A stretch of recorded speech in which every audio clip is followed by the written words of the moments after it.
제가 오늘 목이 좀 안 좋으니까 좀 이해를 해주시면 감사하겠습니다.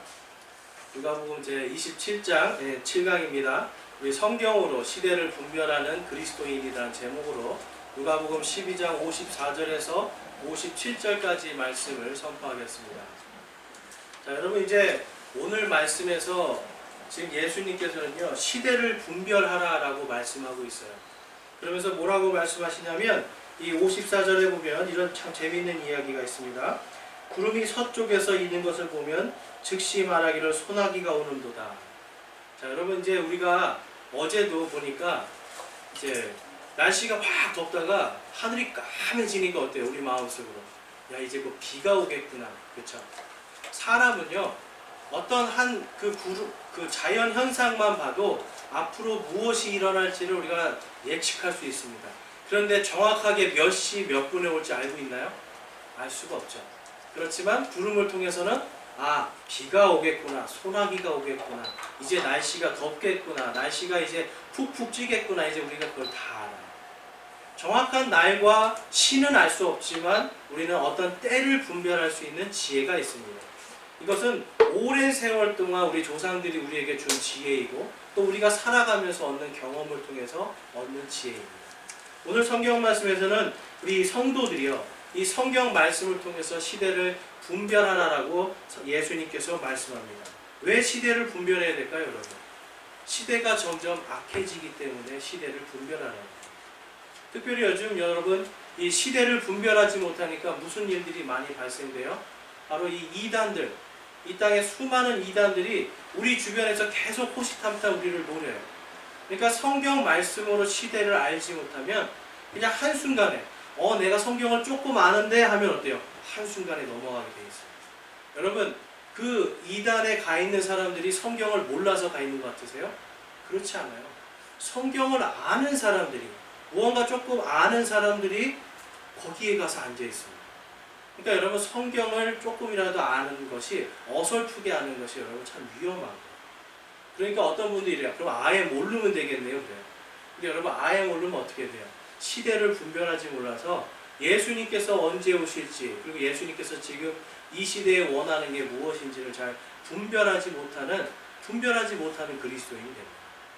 자, 여러분 이제 시대를 우리가 좀 이렇게 발달 상황을 보면 제일 먼저 우리가 발달되는 게 뭘로 발달되는가 알 수 있는 게 뭘 것 같아요, 여러분? 바로 이 핸드폰이에요. 우리 이 핸드폰으로 한번 시대를 한번 찾아볼까요? 옛날에 여러분 이만한 벽돌만한 그 핸드폰 들고 다니는 거 보신 적 있죠? 이게 1세대 통신이에요.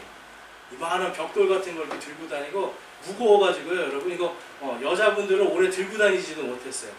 가방에 넣고 메고 다녔어요. 이게 이제 1세대 통신인데요.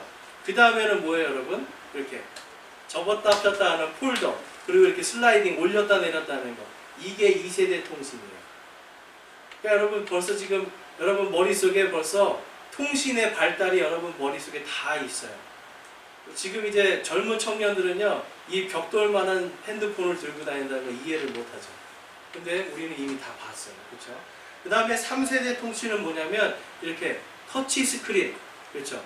이 스크린을 터치하면서 뭔가를 하는 그런 3세대 통신이 있었습니다. 근데 요거 지금 우리가 쓰는 거랑 그건 좀 달라요.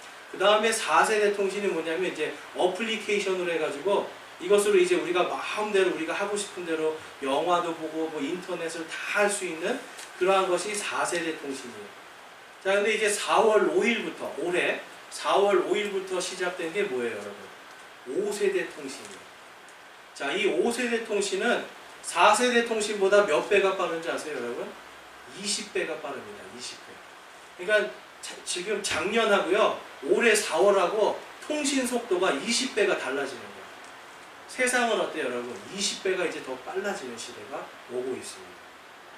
그런데 여러분, 이제 이것을 우리가 이제 5G 시대, 이렇게 5G라고 하죠. 그러니까 5, 5번째 G는 제너레이션이에요. 그러니까 5번째 세대다라고 이야기하는 거예요.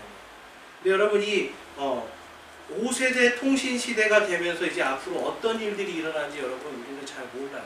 그런데 이제 2015년 세계 경제 포럼에서 이러한 발표를 했습니다. 앞으로 이 5세대 통신이 되면 우리가 이러한 것들을 개발하겠다라고 한 게 있는데요.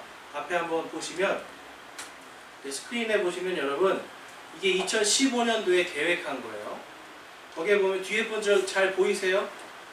제가 좀 찬찬히 설명해 드릴게요. 그래서 2018년부터는 누구나 사용할 수 있는 저장소를 만들겠다. 이게 뭐냐면 이제 빅데이터를 만들겠다라는 의미예요. 뭐냐면 지금은 여러분 이 안에 얼마 못 넣잖아요. 이 안에 얼마 못 넣는데 이제 앞으로는 인터넷 가상 공간에 무제한의 엄청나게 많은 저장 공간을 각 사람에게 줍니다. 그리고 그 각 사람에게 준 그 데이터를 다 모아가지고 이제 정부에서 수집해서 쓸 수 있는 시대가 되는 거예요. 그 다음에 2021년에는 로봇을 이제 활용한 증강 현실 서비스. 자, 이게 뭐냐면 인공지능이에요, 여러분. 인공지능. 그래서 벌써 저희 같은 경우도 지금 에어컨이 있는데요, 여러분. 인공지능을 딱 맞춰놓으면 이 에어컨 안에 있는 인공지능이요, 주인이 어떨 때 어떻게 쓴다는 걸 다 계산해가지고 자기가 어떻게 보면 제가 명령도 안 되는데 자기 멋대로 켜요. 필요할 때 온도도 자기 마음대로 하고. 그러니까 가장 좋은 거를 찾아내는 거예요. 그 다음에 이제 2022년이 되면 사물 인터넷을 이제 한다고 이야기합니다. 여러분 이제 3D 프린터 이런 거 들어보셨어요? 벌써 중국 같은 경우는 여러분 저런 프린터로 집을 지어요. 그러니까 지금은 사람이 뚝딱뚝딱 해서 집을 짓는데 지금 중국 같은 경우는 벌써 프린터로 집을 만든다고. 그래서 딱딱 조립만 하면 돼요. 그러니까 벌써 이런 시대가 됐어요. 그 다음에 사물 인터넷. 뭐냐면 모든 거를 다 인터넷으로 조정하는 시대를 만드는 거예요. 그러니까 이제 모든 거에, 그러니까 심지어 사람까지도 여러분, 사람까지도 인터넷을 통해서 이제는 뭔가를 조절할 수 있는 거를 만드는 시대를 하겠다라는 게 지금 이 5세대 통신입니다. 그래서 이제 여기 보면 웨어러블 인터벌에서 사람이 이렇게 여러분 스마트 시계라는 거 들어보셨죠? 이 안에 컴퓨터 같은 시계를 통해서 이 사람이 어디를 가는지, 심장 박동수는 어떤지, 지금 혈압은 어떤지 다 체크할 수 있어요. 그러니까 벌써 여러분들 시계 하나를 가지고 이 모든 것들이 통신사에 지금 다 정보가 들어가고 있다는 거예요. 자, 그리고 2023년에는 이게 아주 중요합니다. 체내 삽입하는 기기를 만들겠다는 거예요. 우리 몸속에 무언가를 삽입하는 기계를 만들어가지고 그걸 통해서 무엇을 하냐면 여러분 제일 먼저 하는 게 뭐냐면 건강이에요. 건강을 여기다 딱 삽입시키면 이걸 통해서 만약에 여러분이 갑자기 심장이 멈춰버리잖아요. 그러면 곧바로 이게 이 내 집안에 있는 AI, 이게 인공지능 컴퓨터에 연락을 합니다. 심장이 멈췄다고. 그러면 곧바로 병원으로 연락이 돼서 병원에서 앰뷸런스가 오는 거예요. 여러분 기가 막히죠? 2023년까지 이제 이런 걸 하겠다라는 거예요. 여러분 사람이요 이제 앞으로 점점 내 스스로 하는 게 없이 이제 모든 게 통제되는 세상으로 가고 있는 게 바로 이 5세대 통신입니다. 그 다음에 2024년에는 유비쿼터스 컴퓨팅. 이제 이게 여러분 굉장히 이게 좋은 거지만 또 나쁜 거예요. 좋은 거는 뭐냐면 범죄자들 있잖아요. 어디에서 사는지 어디로 가는지를 정부에서 다 볼 수가 있게 돼요. 이 체내에 심는 칩만 넣으면. 그런데 문제는 뭐예요? 우리가 다 넣으면 어떻게 돼요? 우리도 어디에 가서 무엇을 하는지, 심지어는 여러분 우리가 무슨 말을 하는지까지도 다 도청할 수 있는 시대가 된다는 거예요. 이게 지금 정부에서 그리고 전 세계적으로 5세대 통신이 되면 하겠다라고 하는 겁니다. 여러분 좋으세요? 근데 여러분 지금 좋으세요? 이렇게 살면 좋을 것 같으세요, 여러분? 근데 여러분 사생활 침해 같죠? 근데 이제 이 5세대 통신의 마지막에 가면 앞으로 안 받을래야 안 받을 수 없는 시대가 온다는 거예요. 자, 그래서 2025년에 이제 인공지능과 사무직, 공유경제라는 게 나옵니다. 여러분 이 공유경제가 뭐냐면 돈이요 이제는 옛날에는 어느 한쪽으로 이제 막 쏠려가던 돈을 이제는 분배를 한다는 거예요. 돈의 경제를 분배하기 시작한다. 이게 무슨 사회입니까? 이게 사회주의고 공산주의 사상으로 사회로 가는 거예요. 그렇지만 모든 걸 뭐가 통제해요? 컴퓨터가 통제하는 그러한 시대로 간다는 거예요. 이게 이제 여러분 2025년까지 하겠다라는 계획이에요. 몇 년 남았죠? 6년 남았어요. 그러니까 여러분 시대가 지금 우리 그냥 가만히 앉아 계시면 어르신들 그냥 아이고 가만히 있으면 이제 시대가 진행하겠지 하는데 이제는 여러분 한 해 한 해가 20배로 빠르게 돌아가는 거예요. 자, 그 다음에 2026년에는 이제 자율주행 자동차가 나오고요. 인공지능과 의사결정 그리고 스마트 도시라는 게 나옵니다. 자동차가 이제는요 여러분 우리가 면허증이 없어도 돼요. 그냥 타면 내가 가고 싶은 데 다 가주는 거예요. 근데 이게 이 5세대 통신에서만 이제 가능한 거예요. 굉장히 빠르거든요. 보안력도 엄청 높고. 근데 이게 2026년에 완성하겠다는 게 세계적인 목표예요. 몇 년 안 남았습니다. 네. 근데 이제 여러분 이제 앞으로 뭐가 줄어드는지 아세요? 이제 여러분 자녀들 사실은 의대에 보낼 필요가 없어요.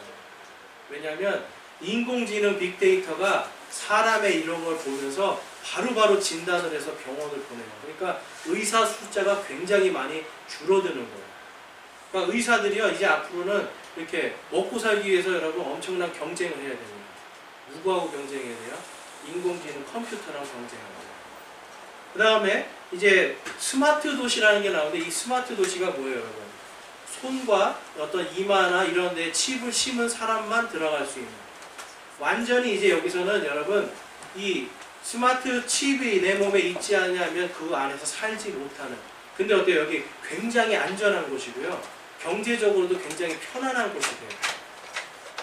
그러니까 어떻게 돼요? 사람들이 다 받게 되는 거예요. 이제 막 다 들어가서 거기서 살고 싶어지는 거예요.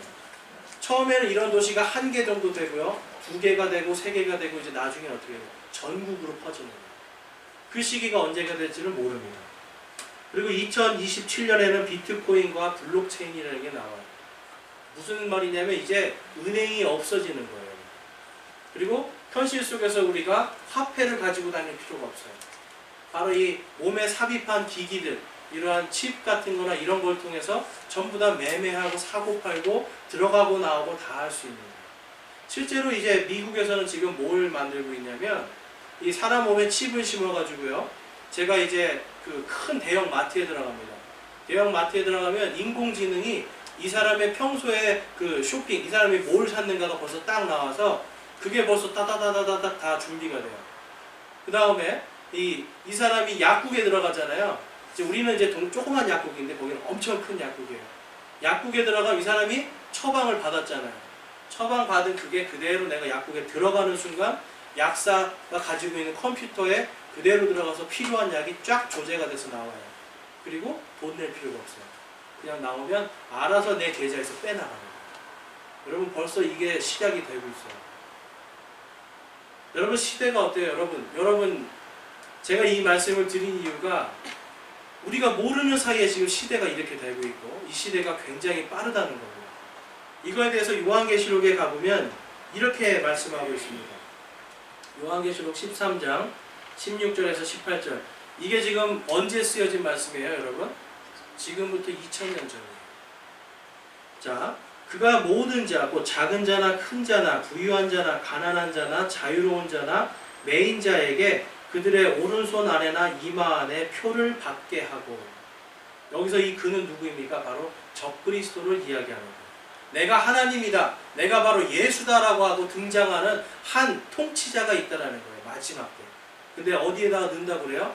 손 안에. 여러분 이거를 손 안에 넣는 거예요. 피부 안에. 그리고 이마에 피부 안에 넣는 거예요. 그러니까 안에 넣으니까 어때요? 빼지 못하죠? 누구도 이거를 복사할 수가 없죠. 우리 크레딧 카드는 어때요? 잘못 넣으면 다 복사하잖아요. 근데 이때는 지금 벌써 이 이마와 손 안에 표를 받는다.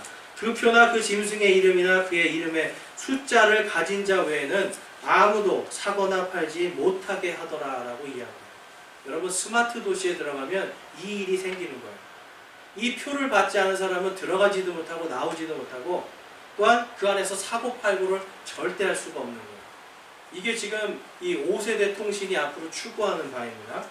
여기에 지혜가 있으니 지각이 있는 자는 그 짐승의 수를 세어볼지니라. 이것은 어떤 사람의 수요? 그의 수는 666이니라 라고 이야기해요. 그러니까 이제 이 짐승의 숫자는요 어떤 사람의 이름이 될 거라는 거예요. 일예로 들으면 이제 미국에서는 그 칩을 심을 때 맨 처음에 뭘 했냐면 오바마 케어라고 하면서 그 오바마 케어라는 거 때문에 이제 칩을 심어요. 그러니까 오바마라는 이름이 있잖아요. 그러니까 그것이 지금 이제 우리가 이 666 표라는 게 아니에요. 이런 식으로 조금씩 발달되면서 어떤 사람의 이름이 들어가 있는 표를 받게 될 거라는 게 지금 요한계시록에서 말씀하는 거예요. 여러분, 요한계시록 지금 13장 16절에서 18절 말씀을 보니까 어떤 느낌이 드세요? 벌써 이것이 우리 코앞으로 다가와 있다는 거예요. 기술력은요 이미 거의 다 만들어졌어요.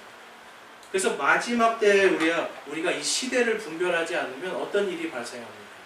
적그리스도에게 속아서 다 넘어가게 돼 있어요. 무엇 때문에요? 편안하다, 안전하다. 그리고 여기에 보면 자유로운 자나 이제 가난한 자나 부유한 자나 이런 얘기가 왜 나와요? 부의 분배를 이야기하는 거예요.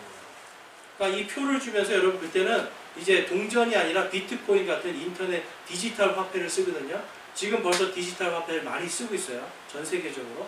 그러니까 이러한 것들을 이제 전 세계적으로 이제 사람들에게 분배를 해준다는 거예요.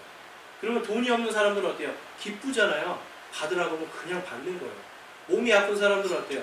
기쁘게 받는 거예요. 왜 그렇습니까? 편안하게 살고 안전하게 살기 위해서. 이것이 이제 앞으로 적그리스도가 이 시대를 통해서 우리에게 주는 유혹일 것입니다. 이거에 대해서 여러분 더 오래전에 말씀하신 게 있어요. 성경에서. 다니엘서 지금부터 약 2700년 전입니다. 2700년 전에 다니엘이 이렇게 이야기해요. 다니엘서에 보면 2장에 보면 이렇게 이야기합니다. 2장 41절에 왕께서 두 발과 발가락들이 얼마는 토기장의 진흙이요 얼마는 쇠인 것을 보신 것 같이 라고 이야기해요. 이 다니엘은요 이 느부갓네살이라고 하는 왕이 어떤 환상을 봐요. 그런데 마지막 때에 이 환상 속에서 무엇이 나오냐면 진흙과 쇠가 이렇게 엉겨있는 환상을 봐요. 큰 금신상을 보는데 다리는 진흙과 쇠가 엉겨있는 걸 보게 됩니다. 그러면서 42절에 두 발의 발가락들의 얼마는 쇠요 얼마는 진흙인 것 같이 그 왕국도 얼마는 강하되 얼마는 부서질 것이며 왕께서 쇠와 진흙이 섞이는 것을 보신 것 같이 그들이 자신을 사람들의 씨와 섞을 터이나. 자, 여러분 쇠와 진흙을 섞여 있는 그 모습을 본 건데 그게 뭐냐면 사람의 씨와 그렇죠? 사람은 뭘로 만들어졌어요, 여러분? 흙으로 만들어졌어요. 사람의 씨와 이 쇠가 서로 섞여지는 일이 있을 거다라는 걸 말합니다. 그것이 뭐죠, 여러분? 바로 반도체예요. 반도체를 만들 때 여러분 흙에 있는 흙으로 만드는 거예요. 세라믹, 흙으로 만드는 거예요. 거기에다가 쇠를 넣어서 반도체를 만드는 거예요. 근데 이제 지금은 이 반도체가 여러분 얼마나졌어요? 이제 눈에 보이지도 않을 만큼 작아지고 있어요. 그리고 지금 이제 생체 칩이라고 해서 바로 이 반도체의 쇠와 사람의 이 세포를 같이 배양해서 거기다가 심어놓는 생체 칩이 지금 벌써 다 만들어졌어요. 그러니까 여러분 이제 이 다니엘서에서 다니엘이 본 마지막 시대, 마지막에 그 어떤 한 통치자가 나타나는 그 시대가 지금 굉장히 가까이 왔다라는 거예요. 여러분 갑자기 막 얼굴이 심각해지십니다. 여러분 얼굴이 이렇게 너무 막 심각해지실 필요가 없어요. 왜냐하면 이 하나님께서 우리에게 주신 이 말씀은요, 여러분 복음이기 때문에 그래요. 하나님께서 여러분 이 요한계시록을 통해서 우리에게 협박하려고 이 말씀을 주신 게 아니에요. 이 말씀이 바로 요한계시록에 보면 이게 복된 말씀이다라고 이야기해요. 마지막 때 성도들에게는 복된 말씀이 되는 겁니다. 그래서 여러분 이 시대를 우리가 잘 분별하면, 그리고 오늘 말씀을 통해서 예수님께서 말씀하시는 대로 너희가 이제 구름이 끼면 소나기가 올 걸 알지 않느냐. 마지막 시대를 우리가 딱 보면 우리가 뭘 알 수 있어요? 이제 예수님께서 곧 오실 때가 가까이 왔다는 걸 알 수가 있어요. 여러분 예수님께서 오시면 그 다음에는 여러분 우리는 어디로 가 있어요? 바로 하나님의 왕국에, 거기에서 여러분 우리는 영원한 복락을 누릴 수 있는 그 일이 있다라고 성경은 이야기해요. 여러분 지금 2700년 전에 그리고 2000년 전에 있었던 하나님의 예언이 지금 하나씩 성취되고 있어요. 무엇대로요? 문자적으로 성취되고 있어요.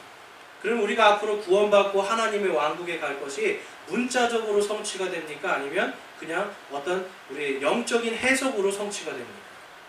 문자적으로 해석이 되는 거예요. 그래서 여러분 우리가 성경을 읽을 때 성경의 문자 하나하나가 굉장히 중요한 겁니다. 그래서 여러분 성경을 읽을 때 우리가 깨어서 맑은 정신으로 읽으면 시대를 분별할 수가 있는 거예요. 그래서 성경을 통해서 우리는 언제나 시대를 분별해야 되는데요. 어떻게 하면 그럼 우리가 시대를 분별할 수 있을까? 그래서 우리 성경으로 시대를 분별할 수 있는 법을 한번 살펴보겠습니다. 우리 오늘 본문 말씀에 56절 말씀 한번 보겠습니다. 56절 말씀.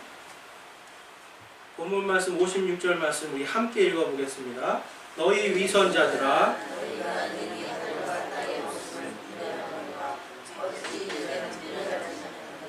아멘.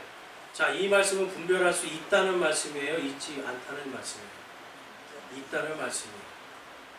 여러분 여기서 너희 위선자들아 라고 이야기하는 사람들은 종교 지도자들입니다. 당시 이 종교 지도자들은 누구보다 성경을 많이 알고 있었어요. 성경에 있는 메시아의 표적들, 기적들을 다 알고 있었어요. 그들은 예수님을 봅니다. 예수님의 기적을 보고 예수님의 이적과 표적들을 보면서 머릿속으로는요, 여러분 머릿속으로는 이분이 메시아라는 걸 알아요. 그렇지만 마음속으로는 믿고 싶지 않은 거예요. 왜 그렇습니까? 메시아라면 이 자기들이 가지고 있는 권력을 내려놔야 됩니다. 그래서 이들은 철저하게 예수님을 대적하니까 예수님이 너희 위선자들아 라고 이야기합니다. 여러분 오늘날 이 교회들에서 여러분 이 종말론, 마지막 요한계시록 종말론을 제일 많이 가르치는 데들이 어디예요? 이단들이에요. 그러면 이단이 아닌 정단들은 왜 안 가르칠까요? 요한계시록이 무섭기 때문에 그래요. 그런데 시대를 이 하나님의 말씀을 잘 우리가 분별해서 보면 이것이 무서운 말씀이 아니라는 걸 우리가 알 수가 있는데, 이들은 여러분 사실 요한계시록을 가르치지 않는 것은 사실 어떻게 보면 이 목사들 그리고 성경 교사들의 위선입니다. 마지막 시대에 이거를 가르쳐야 되는 거예요. 그래서 이제 오늘 말씀에 보면 이제 그 요한계시록에서 제일 문제가 되는, 그리고 이단들이 제일 많이 이야기하는 게 뭐예요? 14만 4천 그리고 지금이 환난기다, 이 두 가지예요. 지금이 환난기고 여러분들이 만약에 그 14만 4천에 들어가지 않으면 어떻게 돼요? 구원받지 못하고 지옥에 간다라고 이야기해요. 여러분 14만 4천 안에 들어가셨습니까? 사실 여러분 성경에서는 14만 4천은 우리 이방인 성도들이 해당되는 게 아니에요. 그런데 우리가 그걸 잘 모르니까 14만 4천으로 협박을 하면 어떻게 해요? 이단들한테 그냥 넘어가는 거예요. 우리 한번 다니엘서 보겠습니다. 다니엘서 9장 27절에 보면 이렇게 말씀하고 있어요. 그가 많은 사람과 한 일해 동안 언약을 확정하리니 라고 이야기해요. 한 일해는 뭐예요 여러분? 7년이에요. 7년. 한 일해는 우리가 일해 그러면은 7일이잖아요. 한 일해 동안 여기서 7년을 이야기하는 겁니다. 7년의 환난기를 이해하는 거고, 그가라는 사람은 뭐예요? 적그리스도고, 그 다음에 많은 사람과 있는데요. 그가 한 일의 중간에 희생물과 봉헌물을 그치게 하며 또 가증한 것들로 뒤덮기 위하여라고 이야기해요. 여러분 희생물과 봉헌물을 드리는 사람들이 누구예요? 바로 유대인들이에요. 이스라엘 사람들만 지금 오늘날도 희생물과 봉헌물을 드리기 위해서 열심히 성전을 지으려고 애를 쓰는 사람입니다. 여러분 이스라엘 사람들이 지금 왜 거기가 있는지 아세요? 왜 그렇게 계속 전쟁하는지 아세요? 결국은 성전을 짓기 위한 거예요. 희생물과 봉헌물을 드리고 싶은 거예요, 이 사람들은. 그런데 마지막 때 적그리스도가 나타나면 어떻게 된다고요? 이 사람들한테 그걸 할 수 있게 해주는 사람이에요. 그래서 여러분 지금 친유대인 정책, 친이스라엘 정책을 피는 사람들이 많이 있어요. 그런데 이게 좋은 거지만 한편으로 보면 그 중에 한 사람이 적그리스도로 나타날 수 있다라는 거예요. 그래서 여러분 보면 심지어 완전히 끝날 때까지 그것을 황폐하게 할 것이요 작정된 그것이 그 황폐한 곳에 쏟아지리라 하니라 라고 이야기합니다. 그러니까 여러분 이 마지막 7년은 지금 누구에 해당되는 말씀이라고 성경에서 지금 예언하고 있어요? 바로 유대인들이에요. 그러니까 이 성경을 읽지만 이방인 성도인 우리들은 여러분 이 7년의 환난 속으로 들어가지 않는다는 거예요. 자, 그 다음에 그래서 보면 이제 마태복음에 가면 예수님이 이거에 대해서 다시 한번 얘기해 주세요. 마태복음 24장 15절 16절에 가면 그런즉 대언자 다니엘을 통해, 여러분 좀 전에 우리가 읽은 것이 이제 다니엘이 예언한 거였어요. 다니엘을 통해 말씀하신 바 황폐하게 하는 가증한 것이 거룩한 곳에 선 것을 너희가 보거든 누구든지 읽는 자는 깨달을지어다라고 이야기해요. 여러분 지금 예루살렘에 성전이 세워졌습니까? 안 세워졌습니까? 아직 안 세워졌죠? 그러니까 아직 여러분 지금 이 시대는 7년 환란의 시대가 아니에요.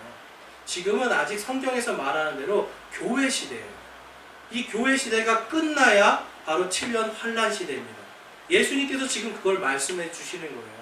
다니엘이 예언한 것처럼 이 거룩한 성전에 바로 이 적그리스도가 서는 것을 너희들이 보거든 누구든지 읽는 자는 무엇을 읽어요? 성경 말씀을 읽는 자는 깨달을지어다라고 말씀합니다. 그 다음에 말씀합니다. 그때 유대에 있는 자들은 산들로 도망할지어다라고 말씀합니다. 그러니까 이 지금 7년 환란의 중심이 어디라고 말씀하는 거예요? 유대인, 지금 이스라엘 땅이다라고 이야기해요. 그 다음에 20절에 보면 그러나 너희의 도피하는 일이 겨울이나 안식일에 일어나지 않도록 너희는 기도하라. 여러분 왜 안식일에 일어나지 않도록 기도할까요? 안식일에는요 여러분 유대인들은 도망갈 수가 없어요. 유대인들은 안식일에 2km 이상 도망가면 어떻게 일이기 때문에 하나님의 저주를 받는다고 생각해요. 그래서 저번에도 말씀드렸지만 토요일 그러니까 안식일이 토요일이잖아요. 어떻게 걸어 다닌다고요? 그 사람들 이렇게 못 걸어 다녀요. 이렇게 걸어 다녀요. 이렇게. 이게 한 걸음 딱 되면 일이라고 해서. 그러니까 안식일이 되면 이 사람들 꼼짝없이 죽는 거예요, 여러분. 그러니까 이건 유대인에게 대한 것이고, 그 다음에 21절에 보면 그때 큰 환란이 있으리니 세상이 시작된 이래로 이때까지 그런 환란이 없었고 이후에도 없으리라라고 말씀해요. 지금까지 여러분 이런 큰 환란이 있었습니까? 전 세계적인 큰 환란이 있었어요. 요한계시록에 보면 여러분 막 불이 하늘에서 떨어지고요. 큰 지진으로 여러분 이 산들이 움직이고 대륙이 움직이는 이런 큰 지진이 있을 거라고 말씀해요. 엄청난 기근이 있을 거라고, 전 세계적인 엄청난 기근이 있을 거라고 이야기합니다. 지금까지 그런 일이 있었나요? 없었어요. 있었다라면 지금이 바로 예수님이 오신 시대겠죠. 그래서 이전에도 없었고 이후에도 없는 큰 환란이 앞으로 기다리고 있다라고 지금 예수님이 말씀하고 있습니다. 그러니까 여러분 지금이 무슨 시대예요, 여러분? 환란기가 아니라는 거예요. 그러니까 이 아까 5세대 통신 보면서 칩 심고 막 이런 거 할 때 여러분 막 우리가 두려워하잖아요. 근데 아직은 두려워할 필요가 없는 거예요. 다만 앞으로 이런 시대가 온다는 거를 누구에게 가르쳐 줘야 돼요? 우리 자녀들에게 가르치는 거예요. 여러분들이 손자에게 가르쳐야 돼요. 손자들이 이러한 말씀을 모르면 어떻게 돼요? 전부 다 와 스마트 도시 너무 좋다. 칩 받고 들어가는 거예요. 예수님이 재림하시고 이 땅에 7년의 환란기가 있을 때 그 표를 받으면 누구든지 지옥불 속으로 떨어진다라고 성경이 이야기하고 있는데 우리 자녀들이 와 편안하다 안전하다 하면서 받는 거예요. 여러분 다음 세대를 위해서 우리는 이 시대를 분별할 수 있어야 됩니다. 요한계시록에 보면 또 이렇게 이야기합니다. 이제 요한계시록 2장 8절에서 9절 말씀이에요. 이 말씀은 뭐냐면 여러분 우리가 이단을 정확하게 분별할 수 있도록 미리 예수님께서 2000년 전에 말씀해 주신 말씀이에요. 자, 서머나 있는 교회의 천사에게 편지하라. 처음이요 마지막이니 곧 전에 죽었다가 지금 살아있는 이가 이것을 말하노라. 자, 9절 말씀 보이시는 분들은 함께 읽어보겠습니다. 내가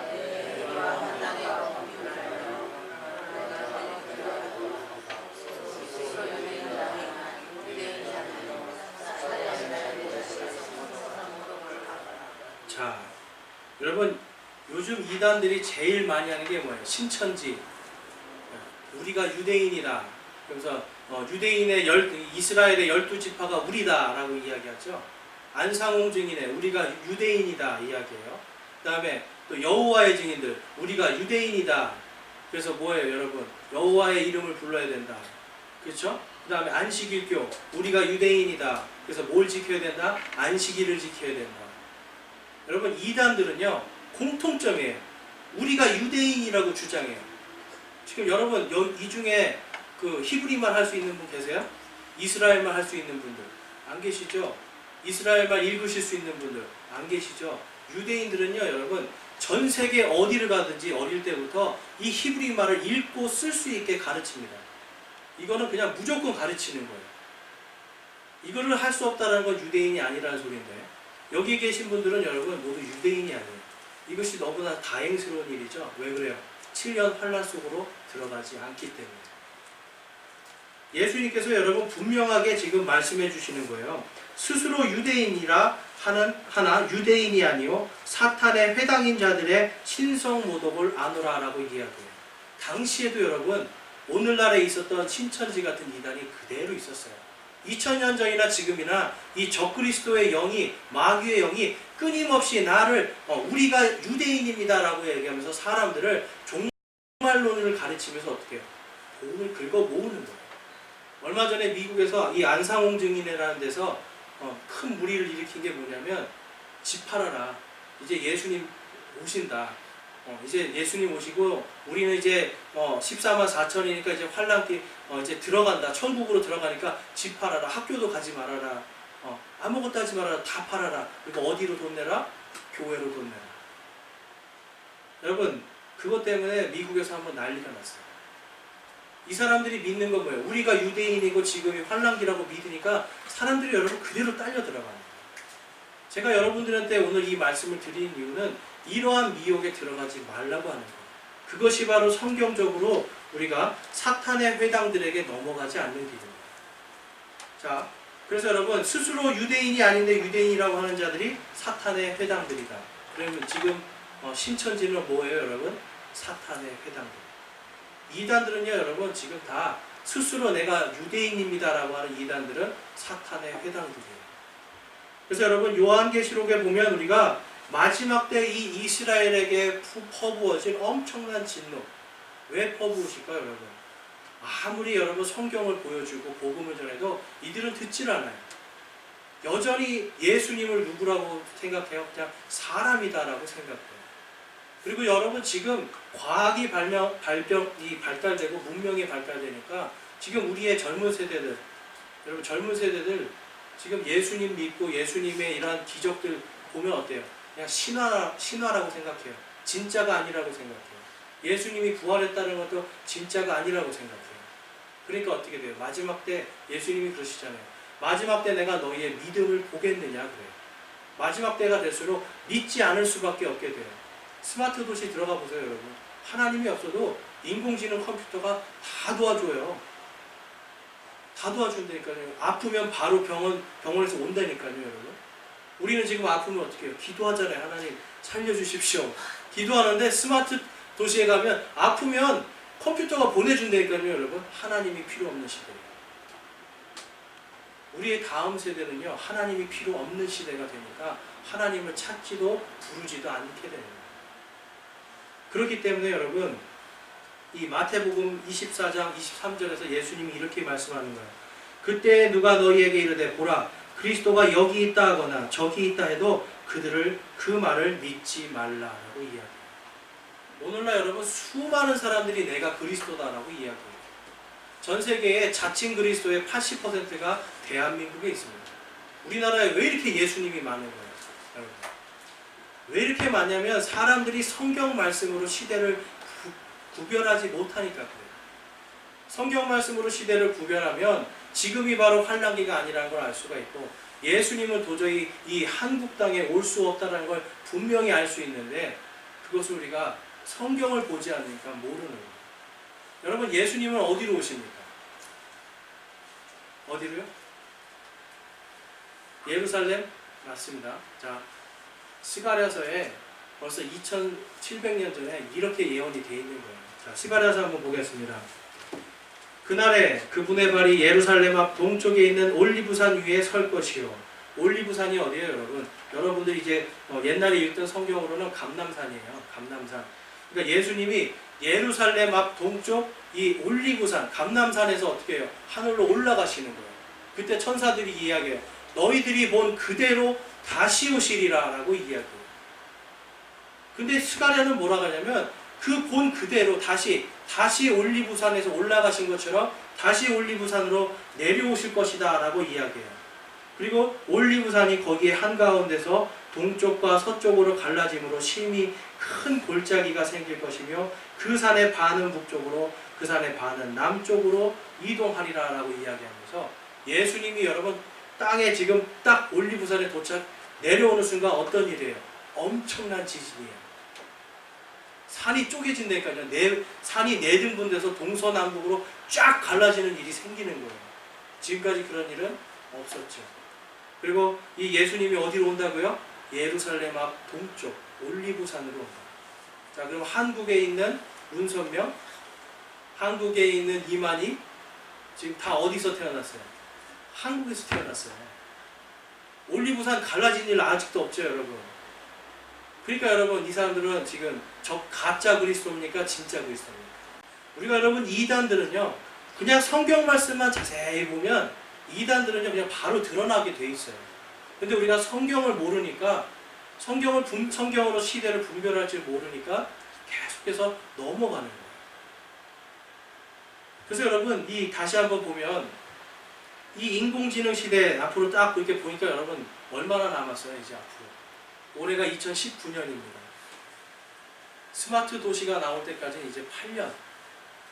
모든 것들이 다 통제되고, 이제 이 모든 것들이 이제 화폐까지도 디지털화가 돼서 이제 우리 주머니에는 더 이상, 우리가 이제 더 이상 지갑을 들고 다니지 않고요. 손으로 이렇게 딱딱 찍고 다닐 때, 이마로 이렇게 딱 찍고 다닐 때가 그런 시대가 이제 여러분 앞으로 8년에서 9년 안에 다가옵니다. 그 안에 예수님이 오신다면 어때요, 여러분? 우리에게는 큰 복이에요. 근데 이제 저 시대 이후로 이제 계속해서 여러분, 만약에 정말 화폐가 없이 누구든지 이걸 심지 않으면, 칩을 심지 않으면 사고 팔지 못하고 어디 가지 못한다 그러면 우리 성도들은 이제 어떻게 해야 될까요? 그 시대가 되면 여러분, 이제는 우리 성도들이 믿음으로 모든 불편을 감수해야 되는 시대가 오는 거예요. 가난해질 수 있어요. 그리고 이걸 받지 않는 것 때문에 여러분, 어디 들어갈 수가 없게 돼요. 관공서 들어갈 수가 없게 돼요. 받은 사람만 들어오는 거예요. 왜 그래요? 테러리스트인가 아닌가 확인해야 되니까. 그러니까 이제는 여러분 주민등록 등본 하나도 이제 못 들어가는 시대가 되는 거예요. 그거 없으면 여러분 집 날리고 땅이 날아간다고 생각해보세요. 안 받을 사람이 있겠어요? 받게 되는 거예요. 여러분, 이제 시대는요, 점점점 이렇게 빠르게 진행이 됩니다. 그 안에 예수님께서 오셔서 우리 성도들이 공중으로 들림 받으면 우리는 살아요. 그렇지만 만약에 우리의 후손들이 땅에 남아있게 된다면 어떻게 됩니까? 후손들은 여러분 안 받을 수가 없다니까요. 안 받으면 이 7년 환란 동안 어떤 일이 일어난다고요? 목베임 당하고 죽임 당하는 거예요. 과연 우리 후손들이 그러한 믿음이 목베임 당해도 내가 예수를 믿겠습니다. 예수님 믿기 때문에 내가 받지 않겠습니다라고 하는 그러한 믿음이 과연 있냐라는 거예요. 그래서 여러분, 우리는 시대를 분별하면서 준비해야 되는 거예요. 데살로니가전서에 보면 이렇게 말씀합니다. 데살로니가전서 5장입니다. 5장 2절 말씀에 보면 주의 날이 밤에 도둑같이 이룰 줄을 너희 자신이 완전히 아느니라. 그들이 평안하다 안전하다 하고 말할 그때에 아이벤 여자에게 해산의 고통이 임하는 것 같이 갑작스런 파멸이 그들에게 임하나니 그들이 피하지 못하리라 라고 말씀합니다. 여러분, 이 5세대 통신이 이제 활성이 되면요, 여러분 편안한 시대가 되고 안전한 시대가 돼요. 테러리스트들도 없고요, 도둑놈도 없는 시대가 돼요. 왜요? 뭐 하나 훔쳤다가 어디 있는지 다 아는 시대가 되는 거예요. 안전한 시대예요. 그런데 여러분, 편안하다 안전하다 할 때 누가 오신다고요? 예수님께서 오신다는 거예요. 그런데 이제 거기에서 9절 말씀을 읽겠습니다. 9절 말씀 우리 함께 읽어볼게요. 하나님께서는 우리를 진노에 이르도록 정하지 아니하시고 우리 주 예수 그리스도로 말미암아 구원을 받도록 정하셨느니라. 아멘. 예수 그리스도를 믿는 모든 자들은 이 7년 환란 속으로 들어가지 않는, 이 직노 속으로 들어가지 않도록 하나님께서 정하셨다는 거예요. 여러분, 이게 엄청나게 감사한 말 아닙니까? 우리가 여러분 아무리 어떤 죄를 하나님 앞에 더럽고 추한 모습이 있어도 하나님께서 그 예수님을 믿는 그 믿음 때문에 그 환란 속으로 들어가지 않도록, 그 진노 속으로 들어가지 않도록 정하셨다는 거예요. 왜 그렇습니까, 여러분? 하나님의 사랑은 너무나 큰 사랑이기 때문에 그래요. 여러분, 자녀들이 죄를 짓고 자녀들이 여러분의 것들을 훔쳐간다고 생각해 보세요. 그런데 만약에 이 자녀가 여러분들의 손만 잡으면 진노 속으로 들어가지 않는다면 여러분, 이 손을 놓겠습니까? 놓지 않겠습니까? 아무리 미워도 어떤 부모도 자식 손 들고 잡고 천국으로 가고 싶어요. 하나님의 사랑이 이거예요. 아무리 우리가 하나님 앞에 더러운 존재들이고 불의한 존재들에도 하나님은 그 손을 결코 놓지 않는다니까요. 그래서 이 세상 어떤 것도 예수 그리스도의 그 사랑에서 우리를 끊지 못한다고 성경이 말씀하고 있는 거예요. 그래서 여러분, 시대가 가까우니까 이 가까울수록 우리는 예수 그리스도를 굳건하게 믿어야 되는 거예요. 그리고 예수님 앞에 가서 심판받을 걸 생각하면서 죄를 회개하는 거예요. 더욱더 깨끗이 살기를 회개하는 거예요. 마음대로 살다가 여러분, 예수님 앞에 가서 정말 불과 같은 심판을 받게 되어 있습니다. 간신히 구원받아요. 간신히. 자, 그래서 이 데살로니가전서 5장에서 이렇게 이야기하는 거예요. 여러분 잘 아시는 말씀이죠? 우리는 맨날 이 앞에 있는 거를 띄워놓고 항상 기뻐하라, 쉬지 말고 기도하라, 모든 일에 감사하라, 요거만 딱 떼서 우리는 읽어요. 근데 이 데살로니가전서 5장의 전체적인 문맥은 뭐예요? 바로 그 진노 속에 들어가지 않도록 구원을 하나님께서 정해 놓으셨기 때문에 어떤 환난 속에서도 항상 기뻐하라는 거예요. 궁핍하고 어려운 가운데서도, 몸이 고통스럽고 아픈 가운데서도 항상 기뻐하고요, 쉬지 말고 기도하고요, 모든 일에 감사하라고 하나님께서 명령하시는 거예요. 이것이 그리스도 예수님 안에 있는 우리에게 주시는 하나님의 뜻입니다. 그래서 여러분, 우리가 믿음으로 승리한다. 믿음이 이기네, 믿음이 이기네, 주 예수를 믿음이 온 세상 이기네. 여러분, 이기는 자들이에요. 예수님 때문에 이미 우리는 진노가 아니라 구원받기로 정해진 이긴 자들입니다. 그렇기 때문에 우리는 항상 기뻐하고 쉬지 말고 기도하고 모든 일에 감사할 수 있는 예수 그리스도의 성도들이고 하나님의 백성들입니다. 여러분, 시대가 지금 빠르게 진행되고 있고, 이 앞으로 계속해서 이 환난과 작은 환난들과 굉장히 큰 많은 이러한 그 어려움들과 이런 혼란들이 있을 거예요. 그렇지만 우리 성경을 믿는, 예수 그리스도를 믿는 성도들은 무엇으로 시대를 분별할 수 있습니까? 바로 성경 말씀으로 시대를 구별할 수 있습니다. 앞으로 더 많은 이단들이 나올 겁니다. 그렇지만 여러분, 성경으로 우리가 이 시대를 분별할 때 우리는 넘어가지 않습니다. 우리는 그것을 이길 수가 있습니다. 마귀는 끊임없이 여러분 돈으로 우리를 유혹하고요, 이 땅에 있는 어떤 안전한 것, 평안한 것으로 우리를 유혹합니다. 그럴지라도 우리는 성경 말씀을 통해서 반드시 이 마귀를 대적할 수 있는 하나님의 자녀들이에요. 여러분, 이것을 믿으시고 이제 시대를 분별하였다면 이제는 흔들리지 않는 믿음으로, 우리 앞에 있는 말씀 16절에서 우리 18절까지 말씀 한번 읽고 오늘 설교 마치겠습니다. 함께 읽어보겠습니다. 항상 기뻐하라, 쉬지 말고 기도하라, 모든 일에서 감사하라. 이것이 그리스도 예수님 안에서 너희에 대한 하나님의 뜻이니라. 아멘. 여러분, 항상 기뻐하시고 쉬지 말고 기도하시고 모든 일에 감사하면서 하나님의 뜻을 잘 분별하는, 이 시대를 분별하는 저와 여러분이 되시기를 주님의 이름으로 축원합니다. 기도하시겠습니다.